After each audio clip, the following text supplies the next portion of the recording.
ભુજ ખાતે પશુપાલન અને વન વિભાગના સંયુક્ત ઉપક્રમે 8થી તારીખ 20મી સુધી કરુણા અભિયાન ખુલ્લું મૂકવામાં આવ્યું હતું. ધારાસભ્ય સહિતના મહાનુભાવોના હસ્તે વિધિવત રીતે કરુણા અભિયાન ખુલ્લું મુકાયું. ગઈકાલે રાજ્યના કેબિનેટ વનમંત્રી મુળુભાઈ બેરાએ વિધિવત રીતે કરુણા અભિયાન શરૂ કરવાની ગાંધીનગર ખાતે જાહેરાત કરી હતી, જેના ભાગરૂપે આજે ભુજમાં પશુપાલન વિભાગ અને વન વિભાગના સંયુક્ત ઉપક્રમે કરુણા અભિયાન વિધિવત રીતે ખુલ્લું મૂકવામાં આવ્યું હતું. આ અંગે યોજાયેલા એક સમારોહમાં ભુજના ધારાસભ્ય કેશુભાઈ પટેલ, નગરપાલિકાના અધ્યક્ષ રશ્મિબેન સોલંકી, પશુપાલન વિભાગના વરિષ્ઠ અધિકારી ડોક્ટર આર.ડી. પટેલ, ડોક્ટર મુકેશ ચંદે, હરેશભાઈ કતીરા, મીત ઠક્કર, જયેશભાઈ સદદે, વન વિભાગના ગોવિંદસિંહ સરવૈયા, યુવરાજસિંહ ઝાલા, મકવાણા શ્રી ભરવાડ, રામ ગઢવી, અરસદ ઠક્કર, ઘનશ્યામભાઈ ઠક્કર સહિતના મહાનુભાવો આ પ્રસંગે ખાસ ઉપસ્થિત હતા. તેમની સાથે ભાજપના ભાવેશ ઠક્કર પણ ખાસ હાજર રહ્યા હતા. તમામની ઉપસ્થિતિમાં દીપ પ્રાગટ્ય કરી વિધિવત રીતે આ કરુણા અભિયાન ખુલ્લું મૂકવામાં આવ્યું હતું. આમતક ટીવી સાથેની વાતચીતમાં માહિતી આપતા ધારાસભ્ય કેશુભાઈએ જણાવ્યું હતું કે રાજ્યના મુખ્યમંત્રી ભૂપેન્દ્ર પટેલની સીધી સૂચનાથી આ વન અભિયાન ખુલ્લું મૂકવામાં આવ્યું છે. ગઈકાલે અને ગાંધીનગર ખાતે આજે ભુજ ખાતે આ અભિયાન ખુલ્લું મૂકવામાં આવ્યું છે. તારીખ 20મી સુધી ઘવાયેલા જે પંખીઓ છે ઉત્તરાયણના પર્વના કારણે તેમને સારવાર તાત્કાલિક અસરથી મળી શકે તેવા હેતુ સાથે આ કરુણા અભિયાન શરૂ કરી દેવામાં આવ્યું છે. અને પશુપાલન વિભાગ અને વન વિભાગ સંયુક્ત ઉપક્રમે તારીખ 20મી સુધી આ જે કરુણા અભિયાન છે તેનું મોનિટરિંગ કરી અને તમામ પ્રકારની સુવિધાઓ ઉપલબ્ધ બનાવશે તેવી ખાતરી આપવામાં આવી હતી. પર્વ આવે છે અને દર વર્ષે આ કાર્યક્રમ યોજાય છે. રાજ્ય સરકારનો આ કાર્યક્રમ છે અને આ કાર્યક્રમનો મુખ્ય ઉદ્દેશ કે આ તહેવારોમાં પક્ષીઓને જે પતંગ ચગાવવાથી પક્ષીઓને જે ઈજાઓ થાય છે તો ઈજાગ્રસ્ત પક્ષીઓને તાત્કાલિક સારવાર મળે અને વધુમાં વધુ પક્ષીઓને આપણે જીવનદાન આપી શકીએ, ઈજાગ્રસ્ત પક્ષીઓનો મૃત્યુદર ઘટે, એ આ કાર્યક્રમનો મુખ્ય ઉદ્દેશ છે. કચ્છ જિલ્લાની વાત કરું તો કચ્છ જિલ્લામાં અમારા મુખ્ય બે શહેરો ભુજ અને ગાંધીધામ, એ બંને શહેરોમાં અમે પક્ષીઓને વિશિષ્ટ સારવાર માટે આઈસીયુ યુનિટ એસ્ટાબ્લિશ કરેલા છે. પક્ષીઓને સારામાં સારી ઉત્કૃષ્ટ સારવાર મળશે, ઓપરેશન થશે, માઇનર ઓપરેશન, મેજર ઓપરેશનથી પક્ષીઓને બચાવવાનો પ્રયત્ન કરવામાં આવશે. અમારા 10 તાલુકાઓમાં વેટરનરી ઓફિસરો કંટ્રોલ રૂમ ચાલુ છે અને તાલુકા કક્ષાએ પણ એમને સારામાં સારી ઇમરજન્સી સારવાર મળી શકશે. વધારામાં ગ્રામ્ય વિસ્તારોમાં અમારા 55 પશુ સારવાર કેન્દ્રો છે, ત્યાં પણ પક્ષીઓની સારવાર ઉપલબ્ધ છે. વધારામાં કચ્છ જિલ્લામાં ગૌશાળા અને પાંજરા પર જીવદયાનું મોટું કામગીરી થઈ રહી છે. એટલે જે કચ્છ જિલ્લામાં જે નમૂનારૂપ સંસ્થાઓ જે જીવદયાનું કામ કરે છે ત્યાં પણ પક્ષીઓને પ્રાથમિક સારવાર મળી શકશે. આ પર્વ નિમિત્તે હું આપના માધ્યમથી કહેવા માંગુ છું કે આ એક ઉત્સવ છે, પતંગનો ઉત્સવ છે. લોકો ઉત્સવ માણવાનો બધાનો અધિકાર છે, પણ મારી નમ્ર અપીલ છે કે આપણે પક્ષીઓ તેમના માળામાંથી સવારના 9 વાગ્યા પહેલાં નીકળી જતા હોય છે જંગલમાં અને સાંજે 5 વાગ્યા પછી આવતા હોય છે. તો આપણે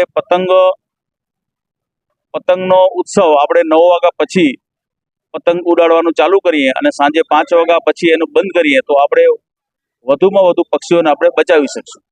આ કાર્યક્રમનો મુખ્ય ઉદ્દેશ છે. અત્યારે જિલ્લા કક્ષાએ અમારા 2 ભુજમાં આઈસીયુ યુનિટ છે, ગાંધીધામમાં આઈસીયુ યુનિટ છે, 10 તાલુકાઓમાં છે અને વધારામાં જે રાજ્ય સરકારની 1962 એમ્બ્યુલન્સો છે, 2 એમ્બ્યુલન્સો ભુજ વિસ્તારમાં ફાળવેલી છે અને 2 એમ્બ્યુલન્સો અમારી ગાંધીધામ વિસ્તારમાં ફાળવેલી છે.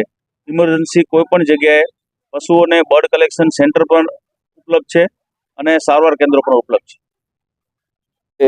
રાજ્ય સરકારનો 2025 કરુણા અભિયાનનું આજે સ્ટાર્ટઅપ થયું.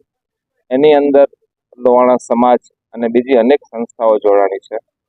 આ કાર્યક્રમ 11 દિવસ ચાલવાનો છે, એટલે આજથી આ કાર્યક્રમ ચાલુ થયું.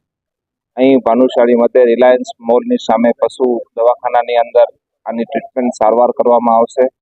જ્યારથી પક્ષીઓને ઈજા થઈ હશે એ પક્ષીઓને અહીં લઈ અને એની સારવાર થશે. તો એ સારવારમાં આ પશુ હોસ્પિટલના સ્ટાફ, ડૉક્ટરોની સાથે અમારા લોહાણા સમાજના, અમારા કારોબારીના સભ્યો, અમારા વોલેન્ટિયર મિત્રો પણ સાથે અહીં રહી અને અમે અહીંયા જેટલી મદદ થશે એ અમારા સમાજ દ્વારા મદદ કરવામાં આવશે. અમારા સમાજની એક એમ્બ્યુલન્સ છે, એ એમ્બ્યુલન્સ અહીં 11 દિવસ માટે અહીંયા જ રહેશે અને 11 દિવસ સુધી જો કોઈ આવા પક્ષી કોઈ જગ્યાએ અમને સંદેશ મળશે તો અમે એને ઇમિડિયેટલી રેસ્ક્યુ કરી અને એ હોસ્પિટલમાં અહીં લઈ અને એની સારવાર આપવામાં આવશે.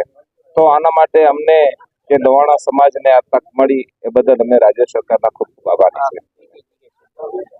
આના સેન્ટરો જે બધા ટોટલ આખા ભુજની અંદર 11 જગ્યાએ 11 થી 12 જગ્યાએ આના સેન્ટરો મૂકેલા છે. જ્યાં બી આની ઈજા થશે પક્ષીઓને એટલે તરત જ અહીંયા અમને ફોનથી જે મેસેજ આવશે એટલે ઇમિડિયેટલી અમારી એમ્બ્યુલન્સ અને અમારા વોલેન્ટિયર મિત્રો આને રેસ્ક્યુ કરી અને હોસ્પિટલમાં લઈ આવશે. ઉત્તરાયણ વાર્ષિક ઉત્સવ આવતો હોય અને પતંગ ચગાવવા માટે કેટલાક યુવકો યુવતીઓ શોખીન માણસો એના પતંગ દ્વારા એના આનંદ પણ લેતા હોય, પણ આના જોડે જોડે પતંગની જે દોરી હોય છે એટલી ધારદાર કાંચ પાયેલી હોય છે, ત્યારે કેટલાક પક્ષીઓને આકાશમાં ઉડતા પક્ષીઓને પણ આનાથી ઈજા થાય છે. આ ઈજા પેલું તો ન થાય એના માટે અને ઈજા થયા પછી આ ગુજરાત સરકારે આખું એક કરુણા અભિયાન મિશન મૂક્યું અને એને નોડલ ઓફિસર જિલ્લા લેવલે તાલુકા લેવલે જવાબદારી આપી. એમાં કચ્છ જિલ્લામાં જ્યાં સુધી લાગે છે ત્યાં સુધી ફોરેસ્ટ ડિપાર્ટમેન્ટે આખી આ વિષય જવાબદારી છે. એમાં સંસ્થાઓ પણ જોડાણી જેવી કે મહાજન સમાજ, લોહાણા સમાજ, પત્રકાર મિત્રો, નગરપાલિકા, રોટરી ક્લબ, આવા અનેક સંસ્થાઓ જોડાણી છે. અને સ્વાભાવિક છે જ્યારે મિશન મોટું થતું હોય ત્યારે એનું ફળ પણ મોટું મળતું હોય.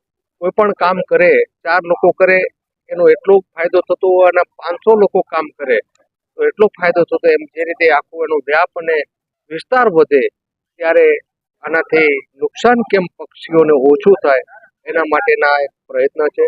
અને કરુણા ભાગરૂપે જે રીતે આજે ફોરેસ્ટ ખાતું, પોલીસ ખાતું, વ્યક્તિગત સમાજો જોડાણી છે ત્યારે આ પક્ષીઓને હાનિ કેમ ઓછી થાય એવા સમય જેમ વાત કરી કે સવારના જ્યારે પક્ષીઓ પોતાના જ્યાં રાત રોકાણ કરતા હોય ત્યાં સવારના ઉઠતા હોય વિતરણ કરવા અને સાંજે 5 વાગ્યા પછી જ્યાં રહેતા હોય ત્યાં પાછા આવતા હોય, એ સમયમાં પક્ષીઓની હલનચલન વધારે હોય, એ સમય પતંગ ઉડાડવાનું આપણે ટાળીએ.